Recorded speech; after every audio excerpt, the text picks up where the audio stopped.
And then the next episode, Sean, I didn't lead this. Sean immediately was fucking with him again. Hey, Dave, what's going on that you hate right now? What's bumming you out? What are you neurotic about? And it got a lot funnier again. So that's the catch-22 is like, do we want a good show? Because if it's a good show, then Dave suffers immensely. And we don't really want Dave to suffer, but we do want a good show. So what do you do? And the Venn diagram of Dave's suffering and everybody else's enjoyment is like a full circle. Oh, yeah.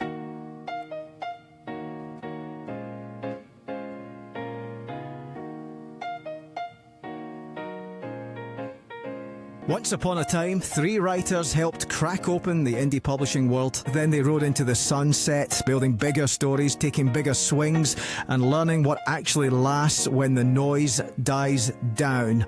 Now the band is back together, older, sharper, and uninterested in shortcuts. This is the Smarter Artist Show with Sean Platt, Johnny B. Truant, and David W. Wright. It's the same 3 voices you know talking about the craft and commerce of storytelling, from the work they're creating to the TV shows and movies they can't stop thinking about.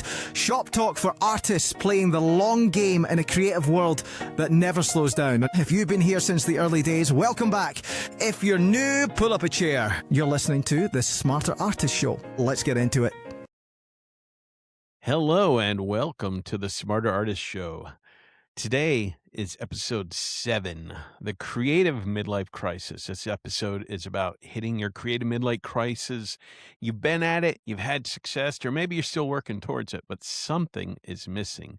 You don't feel the magic like you used to. We're going to look back at when we started in 2011 and take a look at some of the highlights and the lowlights and how we pushed on. Joining me today, as usual, is Sean Platt and Johnny B. Truant. Welcome. Welcome. Hey, Dave, do you have a trouble juggling your creative midlife crisis and your regular midlife crisis? I had my midlife crisis when I was 10, so no, not really. Yeah, I mean, according to Dave's forecast, he's well past a midlife crisis. He's at like 90% crisis. I had 2 thoughts when you were reading that intro. Well, 3. One was how sexy and professional it was, but then it was I was thinking the same thing. Did you ever think we'd get to episode 7? Crazy. And the other was when you said this episode, and I immediately had flashbacks to thinking you were going to say it was sponsored by a certain company where there's nothing to lose. There's nothing to lose. We got to get a sponsor for this show. Dude, I have thoughts on this. No. So originally Johnny wasn't going to be joining us for this episode. He was going to be fucking off again already. And so it was going to be me and Dave. And I actually had a sponsorship episode. And then Dave mapped it out. And I'm like, this doesn't work. And then like right when I was about to slack, like, okay, we have to figure this out. Johnny texted, he goes, I can make it. And I was like, yes, we have time. You can't spring that kind of topic on me and expect me to run with it with like not talking to you. I mean, I'm not the guy. Okay, but this topic, you already did a 6-episode limited series interviewing me. You're the most qualified person in the world to have made the pivot. But not for the audience. We'll talk about it off air at some point. I hope that our new sponsor doesn't talk to our old sponsor. Or Lars Von Trier. Oh my God, can that be your something cool? Dave, is that your something cool? Link to it in the show notes. No, I was watching a Lars Von Trier interview. I think it was at Cannes for Melancholia. He was on a panel with a bunch of people, including, what's her name? Kirsten Dunst. Kirsten Dunst, yeah. Or Kirsten Dunst. I don't remember. Anyway, they were on a panel together and he just started, like, I think he tried to do a joke and it went into like, him being a Nazi, and he just kept digging himself deeper and deeper. It was like watching an episode of Curb Your Enthusiasm, but real. It was painful. And then he says, I didn't identify with anything this guy says, to be clear, except for the part where he says, is there a way I can get out of this sentence? And I'm like, oh, I've been there before. You just keep talking, and then you're like, oh man, is there a reverse gear? I've been on this show. So are you saying that after that panel, people might have found something objectionable about Lars Von Trier with his clean and stellar and G-rated reputation? Because I don't believe it.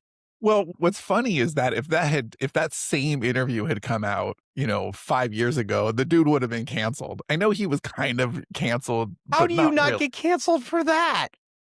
Canceled. That's in the definition of canceled.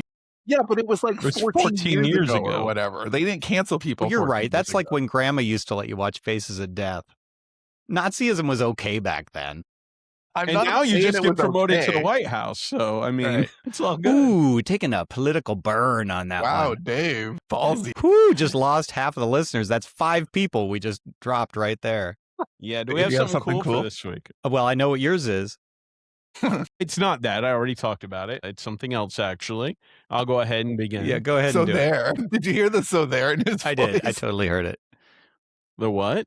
The So there. I was actually talking to Robin about Dave's other "so there" moment. What was when he was saying if you do something, then like people will get into your garage and then come into your house and kill you. And he said, and before you say that'll never happen, it happened to somebody I knew and she died. And there's this long pregnant pause, and then Sean just starts laughing. It's still one of my favorite moments ever. He was like staring at the screen, just daring you.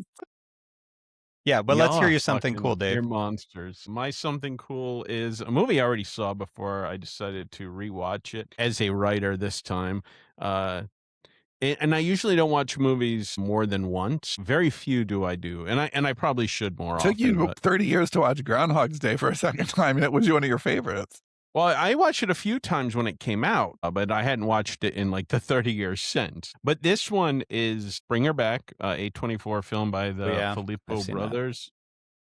Did you like? I was curious about what you thought about it because it goes to some pretty dark, uncomfortable places. Do But I know this movie? Bring Her Back? yeah, you don't know about it? Yeah, it's A24, Sean. Come on, get on the I horn know. on I that. feel like I should. You It's jogged a my memory. it's a blind girl and her brother who their father dies in the beginning. So it's already a Dave movie.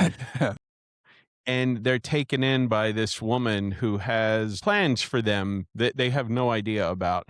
And it's just so beautifully done. It's a horror it's- movie. He's making it sound like it could be coming of age, but it's a real dark, like demonic there type are of horror movie. are sweet moments in there which make Mhm. it like it's like soft and fuzzy in the beginning with little hints. I mean, there are hints right off the Soft bat. and fuzzy is when the dad dies and the kids are mourning over. I mean, that's like I think the first scene. Soft and fuzzy. No, the relationship between the sister and the brother is just so sweet. Like he cares for her and he's taking care of her. And like in the beginning, she's trying to make friends and these girls are like making fun of her and he comes along yeah. and basically spares her all of that. And it's just a very like lived in sort of world. And as it slowly moves from one thing to another, there's all these hints of what's going to happen. Like it's all Yeah. spelled out. I've never seen this. It's so good. One of my favorite phenomena in the world is Dave's misalignment with what I think is objectionable. Like I just remember hearing about it was like what was it? It wasn't No Country for Old Men, but it was a movie like that where like it was you couldn't watch it because somebody left like a kid behind or something. It was like, what is that scene? What is that movie? There Will Be Blood. There Will Be Blood. And it was like, and I'm just like, well, I mean, I didn't like that movie anyway, but it was like, that was not the scene that like made me not like it. And then this movie was totally fine. Like I enjoyed it despite it being dark. And then the fact that you don't see why this is different from I Saw the Devil is just so amusing to me. No. It's, well, I mean, I don't want to get into the ending or anything, but the scene where the boy like graphically injures himself is right out of my fucking nightmares. Like that was so hard to watch, especially the way in which he does it. That was like, I imagine you would just like, nope, turn it off. No, it didn't bug me. I mean, it is If it was a graphic. dog, it would have. Yeah, it would have actually. It's it's very graphic and it's very horrific, but it was good. It was interesting. I So liked I should it. not watch this with Cindy, is what I'm hearing. Probably not. No, and I saw that in not Heathens. Weapons, like almost back to back, and so that was an I interesting love pairing. Weapons. Did you like Weapons? I did. Yeah, I loved Weapons. There is a very sweet story, and the bad guy, you actually understand their motivations. It doesn't make you like them at all, but you understand why they're doing what they're doing. Yeah, it's beautifully done. I don't know. I think Sydney might like it, but then again, I thought y'all would like I Saw the Devil. So I'm Cindy gonna go loved with Weapons. no based on what limited things that you've told me about Cindy and her watching habits. it's not a feel-good movie. No, and there's some scenes, and I don't want to get into it, and I don't want to give like anything, but there are some scenes that are, like you said, Dave, hard to watch. Like from a, in the same way, a lot of The Substance was really hard to watch. You're just like, ooh, like some But body yeah, horror sorts of how did things. you guys like The Substance? I liked it a lot, and I never need to see it again. I liked it until the final like 20 minutes, and then it just lost me. And I dug the whole thing. I get it. I get why it went where it did, but I wish it hadn't. I wanted a different movie, and I liked it. I wouldn't probably turn it on again for another 30 years, but yeah.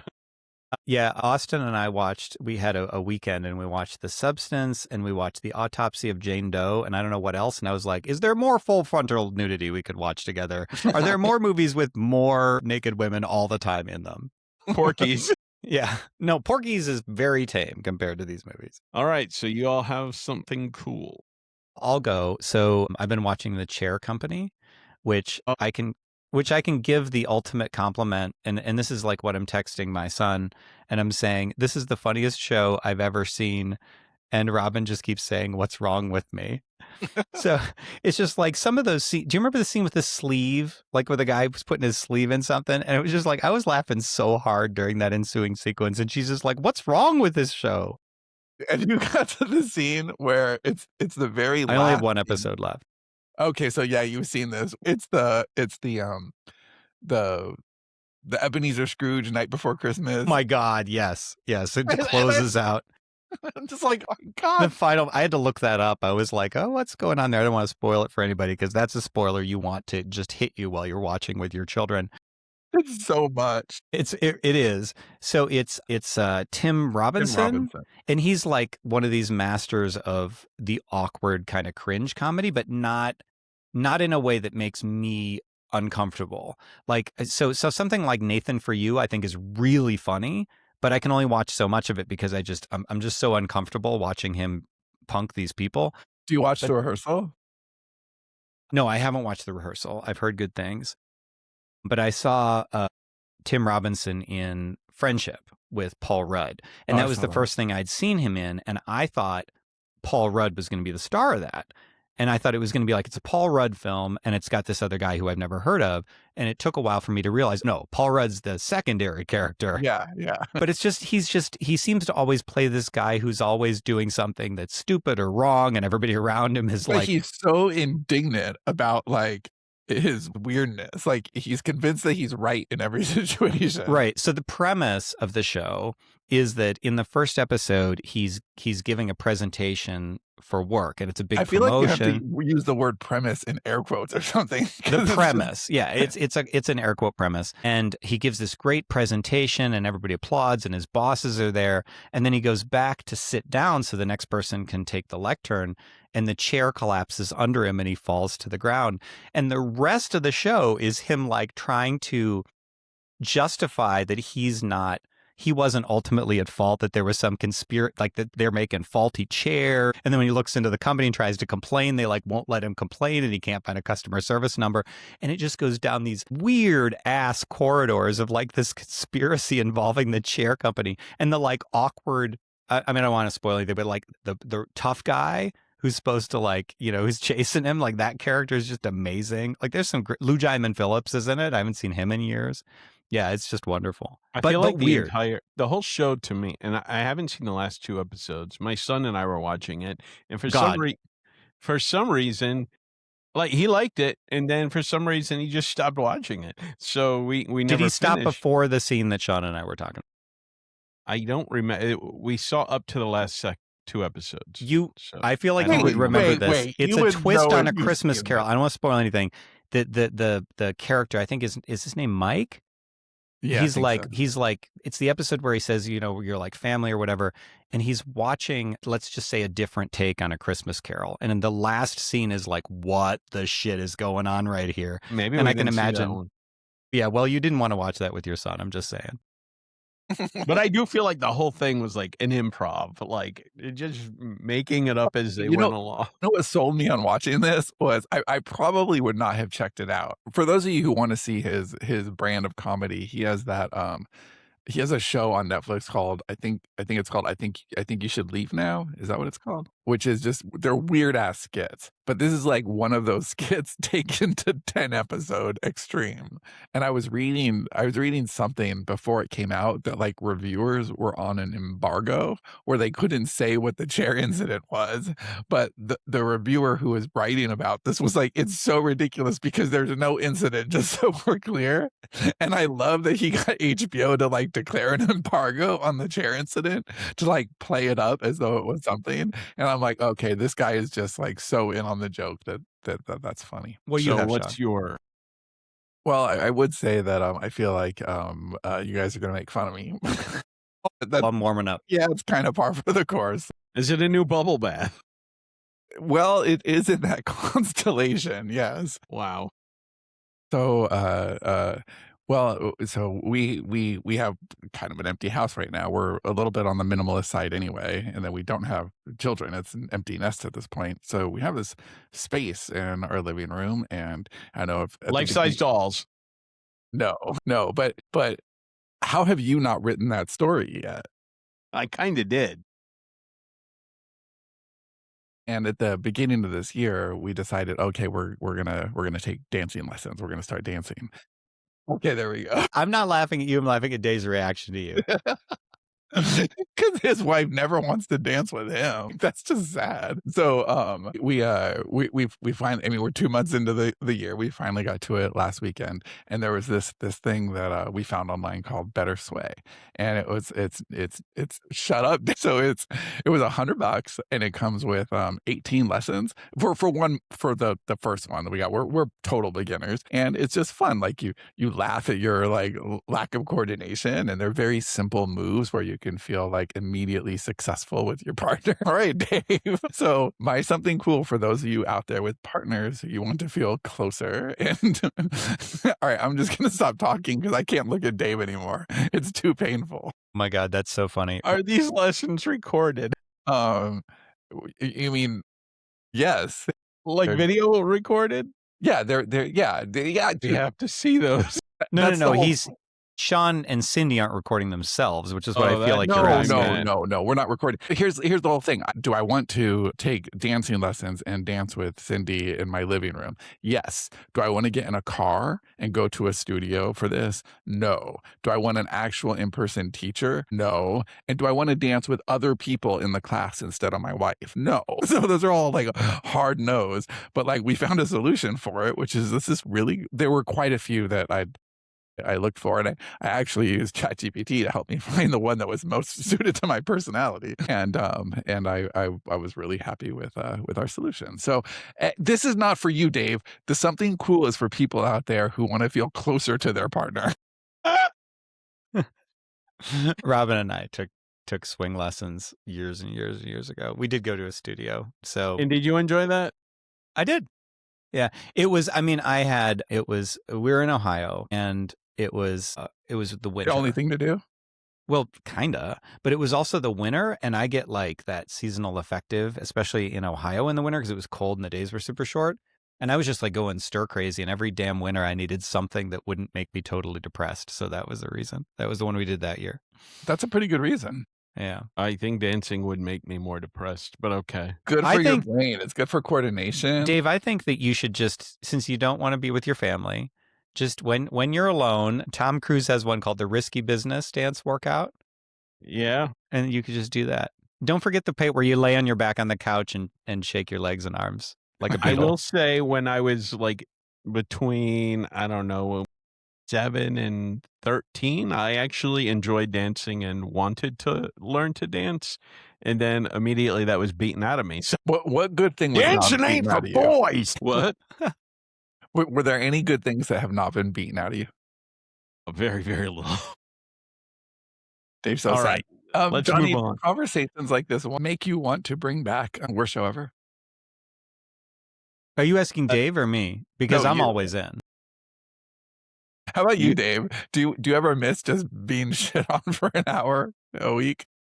Here's another one of my favorite dynamics is, for those of you who don't know, Worst Show Ever, originally called Better Off Undead, was the podcast that we had as the after show for SPP. And it very quickly became Dave telling terrible stories, like self-effacing stories, and us laughing about them. And then there was this one time where Sean was like, I don't think this is good for Dave's mental health, with us just messing with him. I think we should tune back. And I think we should, like very sincerely well-intentioned. And then there was one episode where we tried to talk about, I don't know, something else. And then the next episode, I didn't lead this. Sean immediately is fucking with him again. Hey, Dave, what's going on that you hate right now? What's bumming you out? What are you neurotic about? And it got a lot funnier again. So that's the catch-22 is like, do we want a good show? Because if it's a good show, then Dave suffers immensely. And we don't really want Dave to suffer, but we do want a good show. So what do you do? And the Venn diagram of Dave's suffering and everybody else's enjoyment is like a full circle. Yeah. I mean, if we're Pure weighing them overlap. strictly on a balance, the humor is much more important than It's Dave's like the well-being, last sliver but, I mean, before the moon obviously. goes dark. Right. I think the only way that show could have ended properly is with a suicide. So, No, I mean, well, we can return to it. take it one more. And that wasn't the first time that was joked about. All right. I am joking, of course. The AI transcribing this is just called a helpline. What does that mean? All right. Well, on to the topic of the show. Trigger warning. I like that it only took a half hour to get there, too. Are we getting better or worse? Always getting worse. So, yeah, we're going to look back. We started back in 2011, early days of the Kindle Gold Rush. We were in the right place at the right time, and we had the right work ethic, busted ass, and wrote a lot. And I just wanted to, look back at that and kind of like the midlife crisis of creativity that followed, in more recent years, and, how we get beyond that and how other people might as well. So looking back, when did you realize that we could make a living at writing? That's Sean's first, I think. Yeah, well, I don't think I don't think I ever had that feeling, but I did You feel don't think you had that feeling that you could make money? Or you don't think you had the feeling? I think I misunderstood the question. What was your question, Dave? I thought it was make a living at writing, but we could change it to making money. I mean, No. I'm sorry. I thought that you were saying when did you feel like you couldn't? So when did I feel like I could? I'm stupidly optimistic and feel like I can do things well before I can actually do them historically. So I thought I could do it when Cindy and I had a preschool, and she was like, hey, we can't have the preschool and you like pursue this dream. We need to pick one or the other. We can't juggle. So we closed the preschool, and I went like all in, like I was all in. And that had me writing 20 SEO articles a day to try to pay the bills writing. And it wasn't like I got into it to write fiction and to like live that dream. And that was very quickly disillusioned that making enough money to cover a Southern California mortgage at the time, writing fiction wasn't going to happen. And also it wasn't going to happen writing, SEO articles. So I had to learn copywriting. Like that's how I did it. So the first time I thought I could do it was, would have been 2008. And then obviously that wasn't going to happen. You and I wrote fiction, Available Darkness, but it was never making money, and it was never designed to make money. We did it as a Friday serial on a website that we had that was really there for, hey, we could build you websites and write you copy. But like there was 0% alignment between the people who read them and the people who might have hired us. It was just something we did because it fed us creatively. And pretty much I ignored fiction from then on. I was consulting, and I was copywriting, and I was like doing email sequences and things like that until Kindle came out. And it was when so when did I think that I could make money again? And the time that it stuck would have been 3 years later. It was July of 2011. And or around then. I think July is when we had our serious conversations and started on Yesterday's Gone. But the first shot of Lexington, in July. The decision that got us to that conversation was when Amazon dropped the price of Kindle to $79. And that was earth shaking.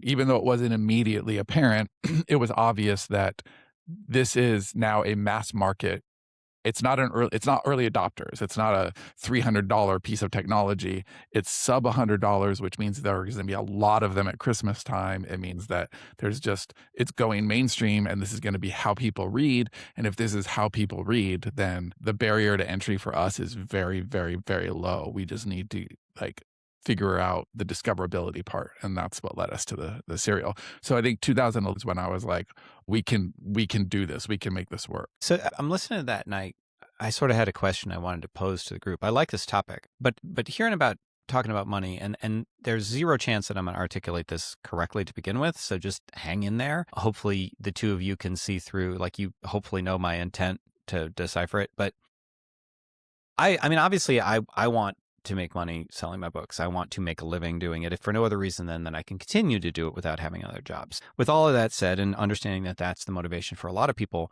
is there a sense in which you think that idea of it being primary to make money with writing, which is the way I think a lot of people act, even if it isn't necessarily what they believe, has to some degree kind of poisoned some of this industry and maybe leading to this phenomenon? No, absolutely. Yeah, absolutely. Because it's not just that. Okay, so I think it's poisoned the industry in a lot of ways. But I think one of the ways is that people who are only in it for making money, and they're not even necessarily writing, they're not even necessarily creating art. It's, like way back in the day when we made the argument, which turned out to be very true, and I wish it wasn't, but way back in 2012, I know what you're going to 2013, say. we made the argument that in the future, brilliant storyteller who has no marketing acumen is going to be eclipsed 100% of the time by savvy marketers with very little storytelling acumen. And that's absolutely true now. And it's fucked up. Like, we wanted our storytellers who are listening to just develop enough marketing skills to compete and to get visibility. And instead, marketing became the primary driver on Amazon and Kindle Unlimited specifically. It is about like very specific genre targets and visibility. That doesn't mean that there's not good stories out there. Of course there's good stories out there. There's great stories out there. But because there's so much competition means that if you just want to write good stories and you're not going to pay attention to any of the other stuff, you're just really not going to get visibility. You're not going to be able to get the readers that you need. So it's not even about making a full living writing. It's like making anything writing. And I think that makes it hard. I think it changes the entire equation. Yeah, because I'm seeing now, so I'm actually, interestingly, you're talking about like the Kindle Gold Rush opening the doors for independent self-publishing, which it very much did. And then it was like, okay, then paperback and print on demand became more mainstream after that, like in the wake of that, and a little bit more DIY audiobooks and special editions, like that all followed the digital as far as the DIY aspect. But I'm kind of moving away from ebooks. I mean, I have them, but I try to sell paperbacks. That's what I'm doing. And one of the things that I've noticed is how it's right. It's a lot of things that I try take a lot of time and persistence and just stubbornness to bear fruit. And that's the opposite of the way that it used to be, where you could just like throw anything out there and make a bunch of money. And I think that feels discouraging to a lot of authors in a way that it didn't need to be. It's that false expectation of just throw things out there and you'll make money has like robbed us of the patience that's inherent in business as it exists, just business. Yeah, I agree. I think if you think about it as a business, and to your point, Johnny, it doesn't have to be a business. Writing can be a pure joy thing that you do on the weekends, and you put out a book or two a year, and that should be fine. But if you are trying to make a living at it, you really do have to treat it like a business. And that doesn't mean you have to compete on the same terms. So Dave, I don't want to like hijack. I know that there's like a rhythm to how you want to present things, but like I do know like the dip. I think all three of us have felt a dip in our own enthusiasm around all of this, and then like climbing back out of that and feeling like better than ever, if not like renewed. Well, so let's just move right to that then. Sticking with the whole midlife crisis thing and the magic fading. Is there a time that, well, obviously there is, but is there a time that you were disillusioned with writing? What do you think caused that? Johnny, why don't you go first? Well, I mean, if I could get all all Zen, I don't know if this is Zen or maybe it's just more generally Buddhist, is like, it's not what happens that would make me feel encouraged or discouraged. It's relative to an expectation. It's that like, well, I don't need to go into the whole thing, but it's like you aren't responding to the way things are now. You're responding usually to the way things are right now relative to either the way things used to be or the way that you expect them to be, which often you would expect them to be because they used to be. So things are only more difficult for writers now, leading to like, it feeling discouraging and all the midlife crisis symptoms because they were so easy earlier. But I would argue that was a weird kind of like, I don't know, the industry wasn't mature. And so what's happening now is I actually welcome the fact that this feels much more like a business and less like some sort of weird Ponzi scheme. Because it feels sensible to me. It's like, I think I said this in an earlier episode, and this is so 101. I was going to say it sounds 101. It is 101.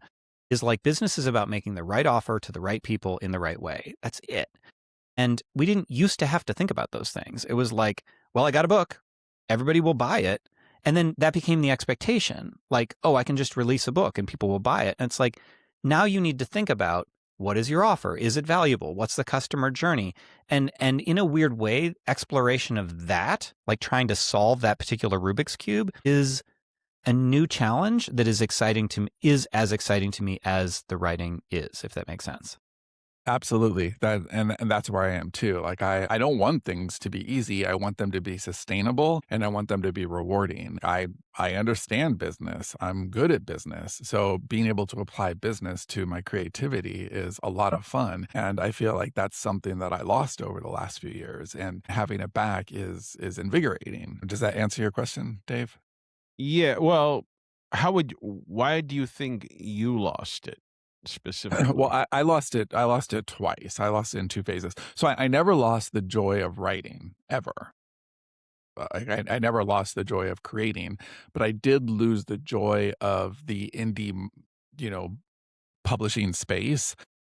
It was really like there was this moment where I want to say it was 2019, 2020. Maybe 2020. I'm not exactly sure. But we basically determined that we had this thriller idea, and it was determined by our data person that the best way to make money on this idea was to not write one thriller. We had it was one title, one cool idea, one thriller. But not write the one thriller. We would have to write all 6 of the thrillers, put it in a box set, make the box set 99 cents, and get paid on page reads. And it was just like, no. The whole reason that you and I, Dave, started all of this, and then, that we had the podcast because, we were marketing it, and I talked to Johnny on his, for his 30-minute interview, was all about why we weren't willing to write 99-cent books in the Amanda Hawking, John Locke days, which is why we serialized, so we could still get the visibility of 99 cents by having episodes and then funneling people into seasons. And now it was like, 5 years later, and you have to write 6 full-length books and price the entire box set for 99 cents.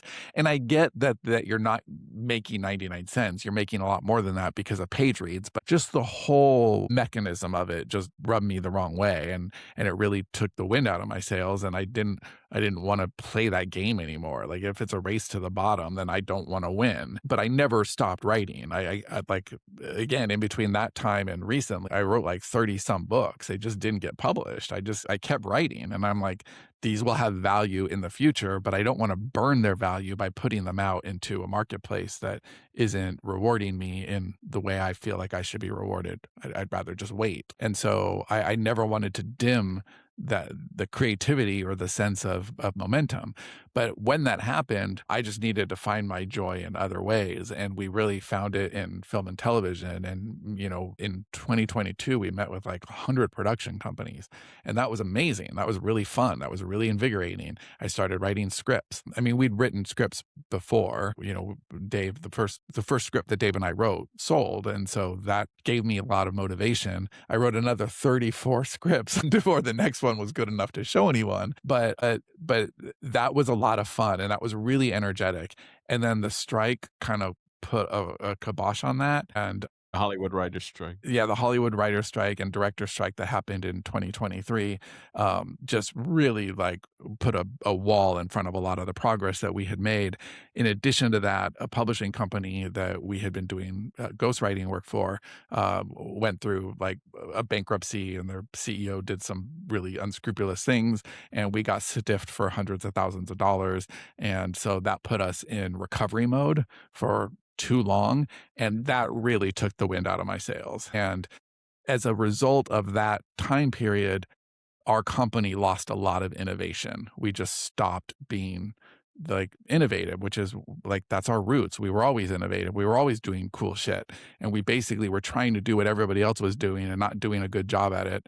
And we were always like, we never had enough marketing budget to push the books the way they needed to be pushed. But if the only way you can succeed is with a marketing budget, then there's an inherent problem with the product and with the methodology. And so now we're like through that season, and the innovation is fully back, and it's not easy, but we can clearly see already that there are results. And that's enough for me to see, okay, there's results and we can keep doing this. And I don't think I've felt this alive creatively or professionally since maybe 2013. Like, it's been a long time.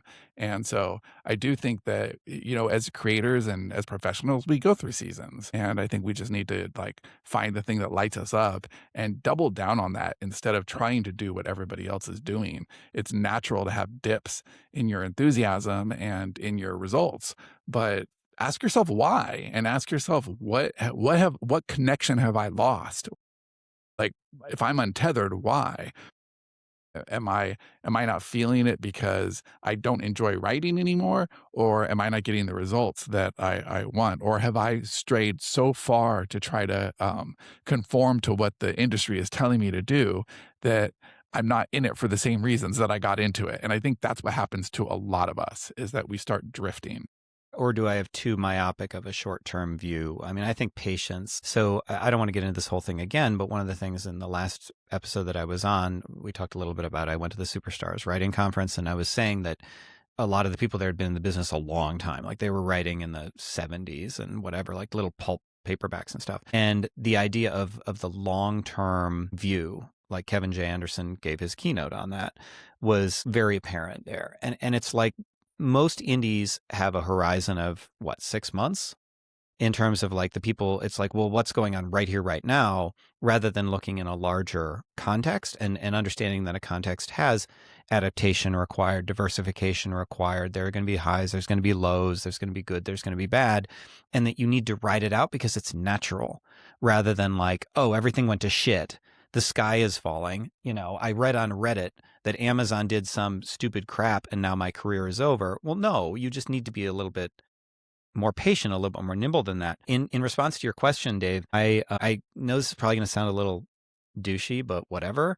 A lot of this has been about learning kind of who I am. That's been a big deal. And I am a solo operator who works well in a certain kind of collaboration. And I didn't know You that. have a very particular skill set. I have a very particular skill set, and I don't know the rest of the line. Don't steal your daughter. But it was funny because I was on a panel, and it was for collaboration. And when it came to me, I said, well, I'm actually a really terrible collaborator. I said, in business, I'm not collaborative at all. Like, I want to just steer my own ship.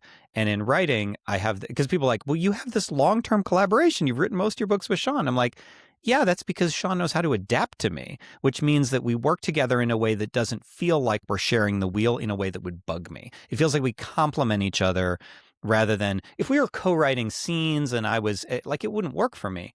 But knowing that and seeing like who I am and what I need to do and the way I need to do things is important. So one area that I've proven not to be nimble in is scripts. I mean, I tried a few times. It just doesn't feel like the way I'm wired. Like, I am a long form prose writer. I wish I was more than that, but it seems like that is what I am. So understanding that and then building things around it is nice. I mean, even little things like, I don't want to sell. So I sell a lot of paperbacks now because that's kind of my preferred medium. That's what I like to focus on. And when I'm selling Unicorn Western, which Sean and I wrote together, we're actually writing a sequel right now. I don't want to sell individual books because they don't feel substantial. I want to sell the big, fat, full saga. And it's like those kinds of aesthetics and creating something that feels heavy is more important to me than I thought it was. And I didn't know that. Even when we except for living decided through that, Unicorn Heathens would be this big, fucker of a book, you were so happy. Like you were Yeah. you were so happy. You're like, this book is going to take me 3 times longer than I thought it was going to be. Yay. Right. Which is not the normal, typical indie response to something like that. So I think that, and scripts, Johnny, is another really good example, because it's not that you didn't try scripts. You tried in earnest several different iterations of multiple different projects. And I would have loved to be successful at that because I know that there can be a quick paycheck. Obviously, nothing is guaranteed, but there's a direct path to money with those. I would have loved to be good at them. Yeah, it is true, but it's very disciplined, and that's one of the differences between me and Johnny. Is Johnny is very much a novelist, and we've talked about this many times in our mutual career, our collaboration, where Johnny is a novelist and I consider myself a storyteller. Like it doesn't matter if I'm outlining a podcast or a screenplay or like this cool little series of books that we're experimenting with, and for me it's not even like the novel, it's the whole thing that we're outlining and organizing that's fun for me. The right email newsletter sequence is very exciting for me. Like it's a story, it's a narrative, it's whatever. So medium, I do have my preferred mediums, but I will work in any medium. And if one isn't working for me, then I need the joy. Like I need to feel like vibrant and alive and creative. So I figure out what is the thing. Like music, we've talked a lot about music. Music is really lighting me up. That's another medium to tell stories. So I'm always going to look for the thing that makes me feel alive, because when I feel alive, I go fast and I produce good work in a short period of time, which is different from Johnny's point of being patient, because like I'm not even looking for results. As long as there's enough coming in to cover overhead, then I'm always willing to pay for experimentation and joy. If I'm frustrated with something in this industry, it's how prescriptive it's become.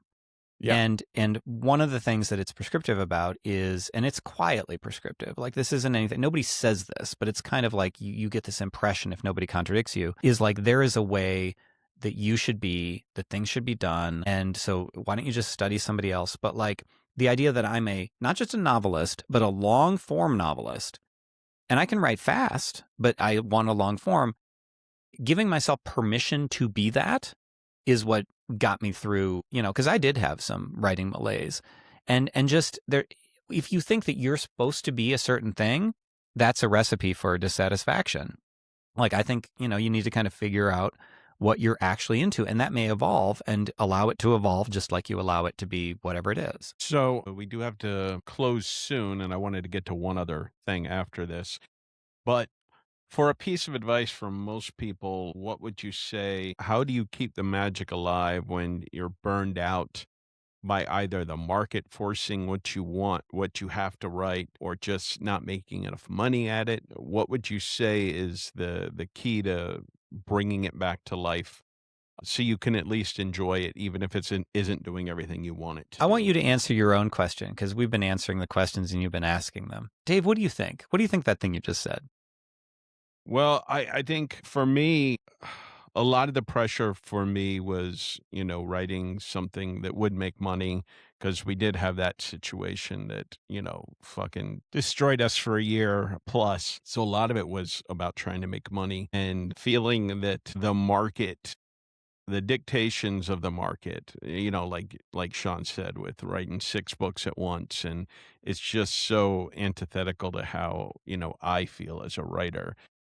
So for me, I think settling into routines and habits and just, showing up and doing the work, what I can within the space that I can, and, having a separate space for myself to like think creatively about other stuff. Like I've been wanting to do a comic for a while, and I do that like in the background. I haven't like published any yet, but I'm like getting it ready.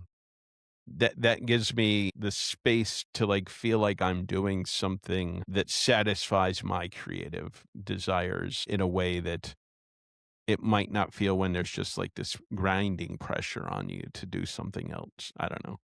Think any writer who's feeling, or any creator who's feeling, burned out should read Becca Syme's Dear Writer, You Need to Quit. I think that's a good place to start. But I really think just being honest with yourself. I think it's very easy to lie to ourselves. I think it's very easy to not listen to our gut. And if I look back on the last couple of years and very specific things that have gone wrong in my business and in my life, like on a deep level, looking back, something felt wrong on my gut. Like my body was telling me something and I didn't listen to it. And so I think I get that big listening, time, dude. yeah, like listening to your gut, like Listen to your gut. your body's intelligent. Like it just is. And if you listen to your body and like not your brain, which will, our brains are very good at telling us stories that we are, prone to want to hear, and like listen to your more instinctual self and have a conversation with that person and figure out what is not lighting you up, because that's going to tell you what's wrong and what the actual path forward should be. I'll let you move to the next question, Dave, because I know we're short on time. All right. Well, I had a list of one of my favorite things that we did back on either Worst Show Ever or Better Off Undead was hypothetical questions, because they're Yay. I like ending with a hypothetical. Good job, Dave. Good hosting. I was thinking about doing a whole show of them. I don't know. We'll see. Yeah, let's do that.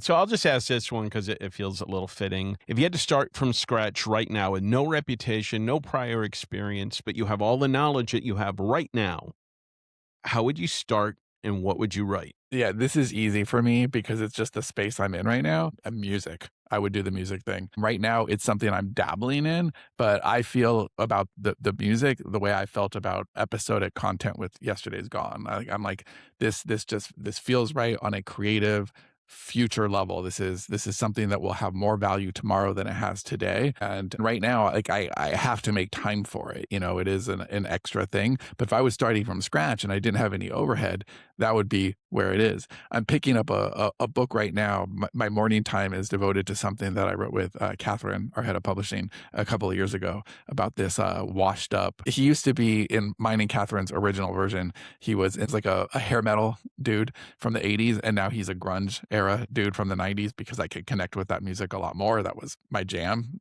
My Pearl Jam, and so, and now I'm like, rewriting that book a little bit and coming up with the tracks, and oh my God, it's just so much fun. And so again, this is a recurring theme. I think we follow the fun, follow the joy, and there's a lot to be said for that. I get momentum from joy.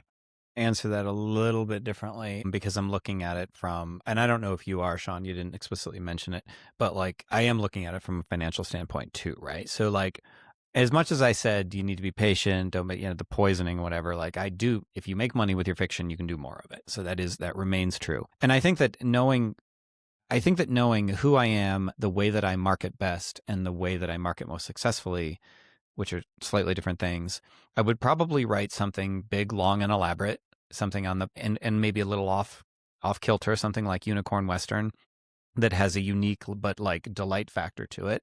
Something that I would really enjoy, but something that would be large. And I would market the hell out of that one book, which in my particular way of looking at things now is a legitimate idea. I'm not looking at, well, you must have a series or anything like that because I'm courting a different kind of buyer now. So that's what I would do. And I would focus on selling direct and all sorts of other bullshit that we don't need to get into and just building my true fans from there. But I wouldn't screw around with doing things. This is actually kind of tricky because a lot of the things that we did for strategic reasons, like serialization and stuff, was not native to me. And it was like, this will get us traction faster. And then it produced books that I really love. So it's like, I can't really make a long turn. Even Pattern Black, which I ended up loving, but that was not fun at all to write. I had to start it from scratch twice. Yeah, no, it was not fun to write, but I love the way it turned out. So it's hard for me to say that I wouldn't want to do any particular thing, but I think that there are ways that I would look at things, that I have looked at things in the past that I wouldn't, and I would know what to say no to and stuff, but it all works out. I would clarify, Johnny, that no, I am thinking in terms of money, but I would pair books with albums. And so people would fall in love and go deeper, and like I'd make whole collections and build a whole world out of it, which is what I'm trying to do now, but I'm dabbling now. If I had like that's all I devoted my time to, I could build the thing that I'm building a lot faster. So that's where I would start. Dave, your turn. Well, we don't have time for my answer now. Fuck. My you can do answer this. would be fantasy. I would be writing fantasy. I have a fantasy story I've been developing, for a few years now. That's what I would do. And if I could write in that world forever, I would be a very happy But we'll writer. get there soon, Dave. That's a voracious market. That would be a good market to be in if you could. Yeah, make it work. we'll get there, dude. Well, thank you for listening, watching, and all that fun. And we will see you next time. Maybe we'll have more hypotheticals. Hypotheticals, episode 8. See you then.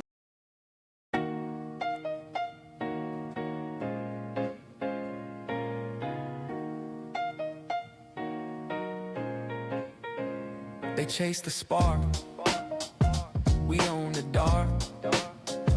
They feed the scroll while we leave a mark. No tricks, no hacks, just the code they lack. Yeah. We stay on the rails while they fall off the track. Smarter artists never die. Yeah. We don't lay stone for spectacle, don't frame for applause. We build the boring way with discipline and pause. They expect the penthouse view before the footing is set. A crown without calluses, a win without sweat. The craft is in the mortar, not the hunger for more. Not the facade that cracks with a hollowed out core. You want the trick, it's tedious, it's thankless, it's true. Show up with intention till the structure starts showing you. They go fast, we go far. Paper planes versus iron bars. They chase spikes, we stack days. We build the house that never fades. Let them run, let them fly. Smarter artists never die. Yeah. They chase vanity metrics that die at the peak. We pour the slow foundations while they sprint for the streak. We don't rent our attention to whatever blows through. We're setting corner posts for storms they never knew. We're not racing to the ribbon, we're widening the base. Let the footing fully cure before the frame locks in place. Every draft's another course, every session's a beam. We're not chasing momentum, we're constructing the dream. They go fast, we go far. Paper planes versus iron bars. They chase spikes, we stack days. We build the house that never fades. Let them run, let them fly. Smarter artists never die.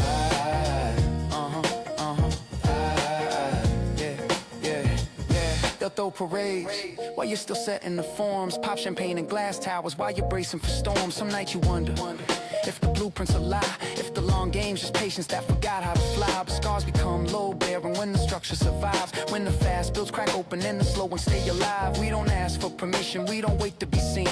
We're drafting our futures in the quiet in between. They go fast, we go far. Paper planes versus iron bars. They chase spikes, we stack